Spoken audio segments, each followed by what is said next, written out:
Wisp Sports Radio, the voice of women in sport.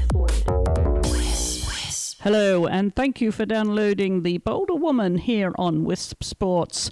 This is Season 1, Episode 15, and I'm Chris Stafford. Laid all your doubts to rest. Your mind is clearer than before. Your heart is full and wanting more. Your future's at the door. Give it all you got. No hesitating. You've been waiting all your life. The Bolder Woman tells the stories of women over 50 who are still competitive. And our guest this week is British diver Barbara Heathfield, who first started diving at her high school at the age of 11. And she's now returned to the sport she loves after a break of 20 years. Now, aged 60, she's taking on the world, having competed in numerous national and international masters competitions. Barbara says, I thought I would give it a go again, so I joined a club and started to relearn some dives. I must say it was much harder than I remembered it as a child. It wasn't long before I became hooked again, and needless to say, I carried on, and I'd quite forgotten how nerve-wracking it could be. Barbara has won the British Masters Championship now many times in her age group and has placed in the top 3 in the European Championships. She was a gold medalist in the Platform Synchro event at the 2010 World Masters in Gothenburg, Sweden, the 3-meter synchro and platform synchro in Riccione in 2014, that was in Italy, and the mixed 3-meter synchro in Budapest in 2018. Barbara is still aiming for a slot in the top 3 in an individual event in the World Masters. Later this year, she'll be competing at the Croatia Masters Championships in Rijeka and the World Masters Championships in Gwangju in South Korea. Barbara explains how she enjoys both the synchro and the individual competitions now, and I caught up with her at her home in Hertfordshire in England. Barbara, hi, welcome to the programme. Hello, thank you. Give us a sense of where you live and what the diving is available in your area. Yes. I was born and brought up in Bedfordshire, so I started diving around the age of 11 in Bedford. We were lucky to have a new indoor pool with 1 metre, 3 metre and 5 metre diving boards that was only 10 years old, and there was a diving club already established there. So I was lucky enough to join that when I was 11. So that was whilst you were in school. Which school were you in? I was in Pilgrim School in Bedford at that time, in senior school. And when you were there, that was your opportunity to get into the sport. So yes. When did you decide to be actually really competitive, that you knew that you had a talent for it? Well, it started by accident in a way. I was in a school swimming gala and there was a diving competition, and the teacher decided because I was good at swimming I must be able to dive, so they put me into this diving competition. And at that time the only dive I knew was a racing dive, and I did that, but the other divers were doing lovely dives and I saw them and thought, this looks good, I'd like to try it. So that's how I joined a diving club and learned to dive properly. And I just really loved it. I found I was quite good at it, and I really loved it, so I continued doing it. And a couple of years later, I won the school's diving competition, it continued from there, really. What was the appeal then of it? Because when we start a sport, there's just something that attracts us, that makes us want to do more of it. What was the obviously immediate attraction for you? I think it was a challenge, really, of learning new dives. It felt good. Doing a dive, and you do a nice dive and it feels good. And it was, I think that was it, really. I'd watched the other divers doing beautiful dives, and I just wanted to try and emulate them. Because you hear people say they love diving, but they can't swim, which you hear actually about sailors too. They just don't like getting in the water, and yet they're world-class yachtsmen. So it's an extraordinary, love of the water, but not, an immersion in the water that you would expect. So the height, obviously, is something you didn't fear heights. I mean, imagine that would be one phobia if anybody had, that they couldn't dive because of the heights, right? Yes, yeah. I've always loved swimming, so that wasn't an issue for me. But there are divers that only go to the pool to dive, and they do diving sessions, and that's it. They don't swim. Whereas I enjoy swimming, so I do that as a means of keeping fit as well, and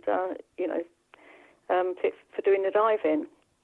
I was going to ask about cross training for diving, because I can imagine that it could be such a solo sport.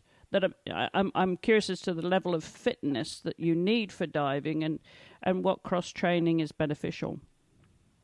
Well, I swim usually twice a week for general fitness and for stretching and that sort of thing.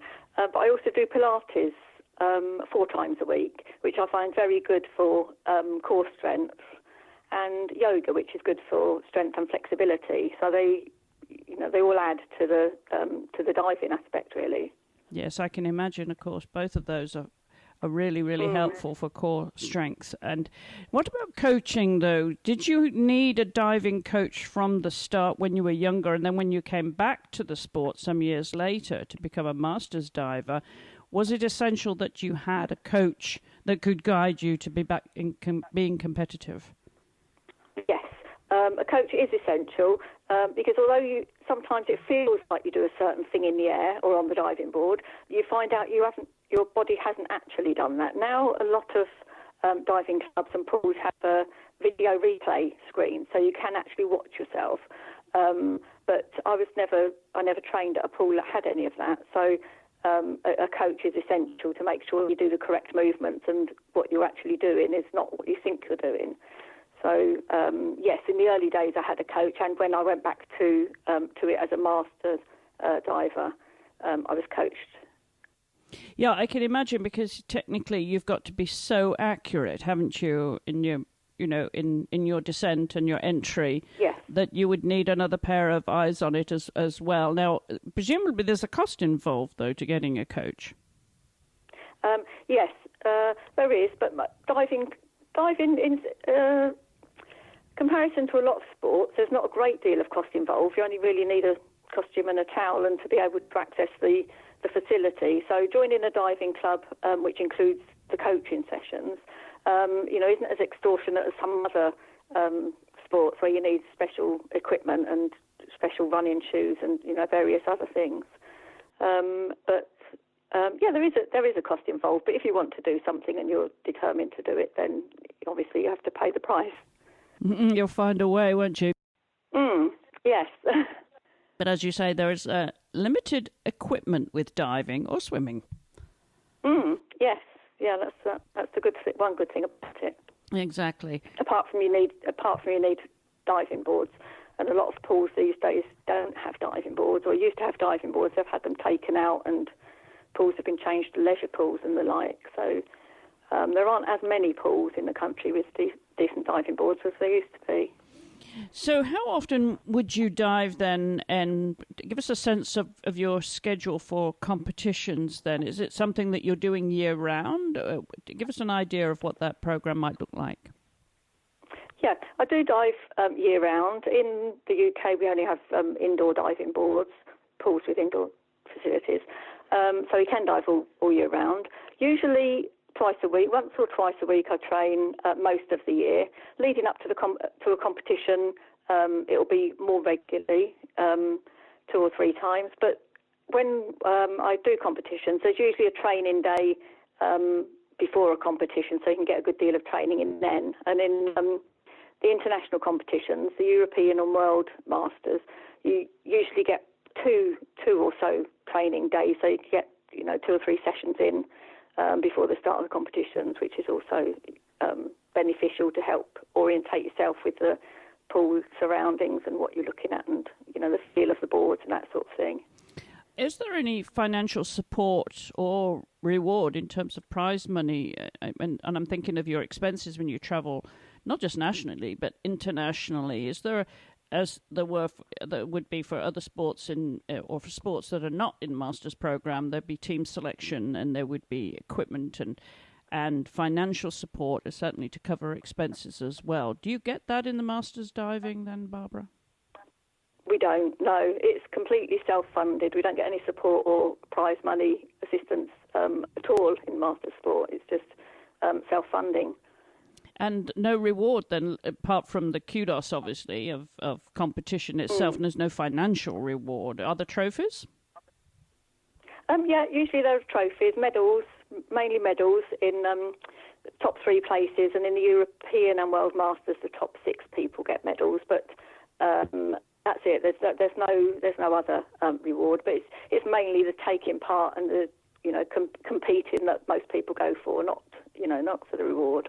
But it is all self-funded. How about selection then? Because, as I say, if you're not in a master's program, when regular national squads are selected and there's training camps and so on, what happens in masters?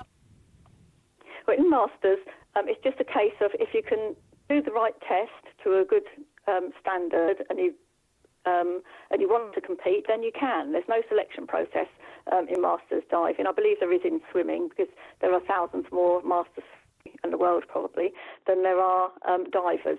So as long as you can do the test to a good standard, then you can enter. And you just have to pay the entry fees and do it yourself.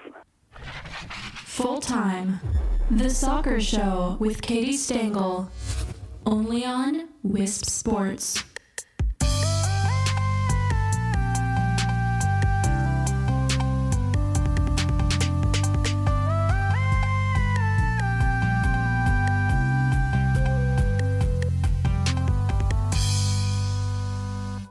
British diver Barbara Heathfield is my guest here on The Bolder Woman.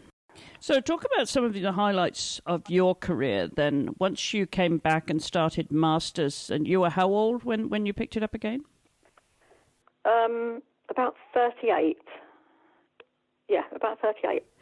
And then you had to select the competitions that you would train for. You had to get a coach, select where you were going to be competing. Talk a little bit about that process and the kind of events that you selected and the major successes that you had. Okay. The first competition I did as a Masters was at Crystal Palace. It was I think it was an inter-club or a Southern Region one, because I hadn't competed or dived for so many years. I just wanted to get back into trying a competition. And I was really pleased with how I dived. And I knew that the following year, 96, was the World Masters were in Sheffield in the UK. And having never dived internationally as a junior, I wanted to do an international competition. I wanted to do that. So I relearnt 10 dives, which I hadn't done for obviously many years, on 1 metre, and 10 different dives on 3 metres to compete in that competition. And I think I came 8th on 1 and 7th on 3 metre in that competition. And then it was quite a few years before I did another international, but there are Great Britain Masters do 2 competitions a year, a spring and an autumn-winter one. So I competed in those each year, and then they do regularly World Masters and European Masters alternate years. So for the last probably 10 years or so, about 10 years, I've competed each year in those competitions and met a lot of interesting people all over the world along the way. Probably the greatest successes have been in the synchronized diving competitions. In 2010 in Gothenburg at the World Masters, I got gold with another Masters diver from Amersham, Jenny Klusky, in the platform event. And then in 2012, we dived 2014, we dived in Riccione in Italy. Jenny and I did the 3 metre and the platform synchro, and we won gold in both of them. And then 2 years ago, I dived with in the mixed synchro with my actual partner, Jim McNally, and we won the 3 metre mixed synchro, and that was in the World Masters. So I've won some synchro events, but I've not won an individual event in the European or World Masters. So my challenge is to win one of those events in the near future. So when you decide on you've got so many choices, obviously, of which events to go into, and also a choice of synchro as well. And you mentioned Jenny Kluski, who's been a guest on the show, of course, in the past. Yes. How do you make that choice, in any given day? Because I've heard also of track and field athletes who choose an amazing number of events in a day. I can't imagine that they could do so many. How many can you compete at any one event, and how do you make that choice? You can compete in the individual events, 1 metre, 3 metre, and platform, and then the single-sex synchro, platform and springboard, and then a mixed synchro, platform and springboard. In the last few Masters events, when they've had all the different categories, I've competed in all of them except for the individual platform. Platform isn't my strongest point. I prefer the springboards, 1 metre and 3 metre springboard. I do the platform synchro because it's fewer dives, but I don't regularly train on platform, so I haven't got the ability to do the amount of dives on platform in an individual event.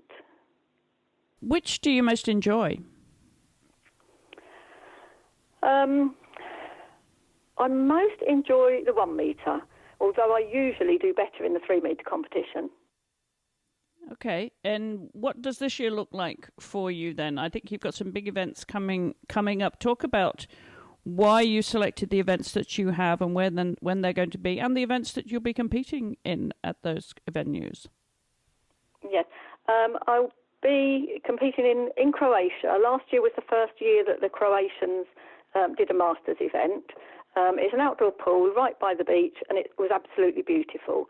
And they have the diving boards were really nice. The atmosphere was nice. The pool was lovely. So I'm going to dive in the Croatian Masters this year, and also the World Masters is in Gwangju in South Korea later in the year in August. So I'll be competing in that. And in both of those events, I'll be doing individual and the ladies synchro and the mixed synchro, but not platform. Well, there's some fabulous venues around the world that you're going to be traveling to, but this is going to be all self-funded just because you love diving and you're competitive.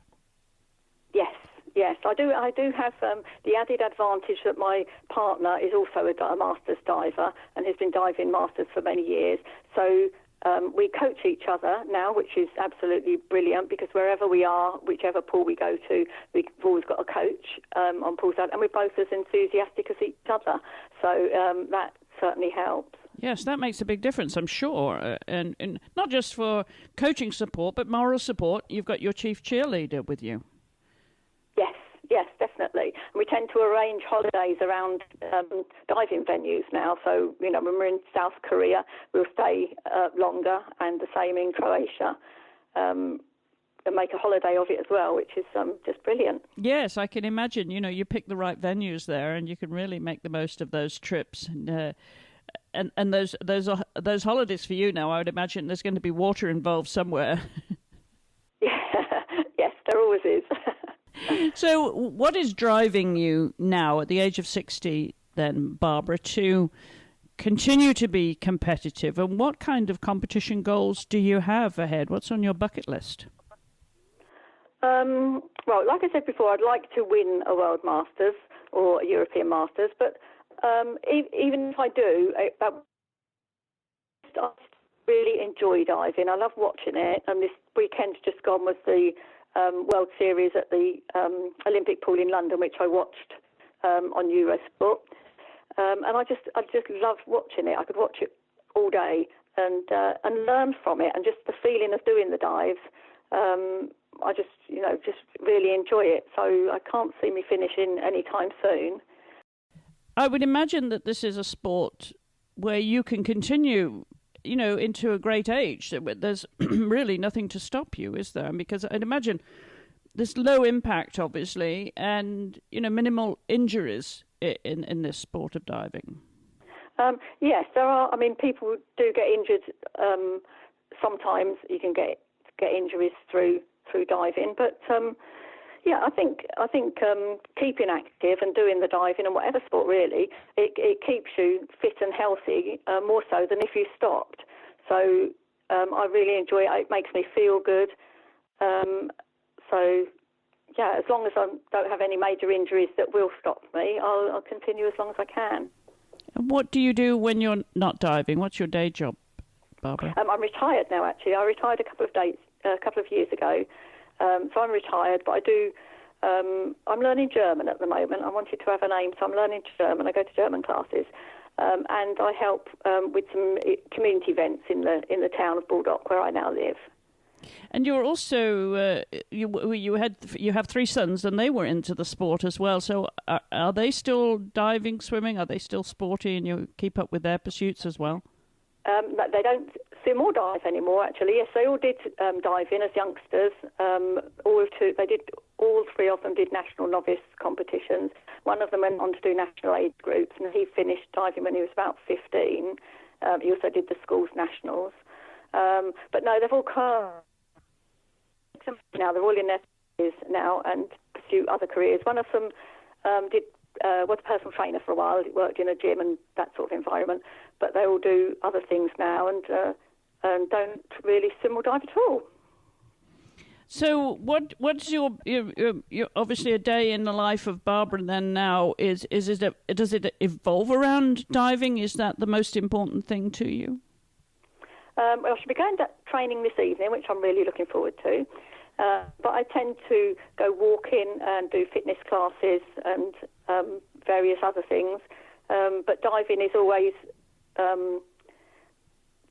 it's always the best thing and the most important thing for me.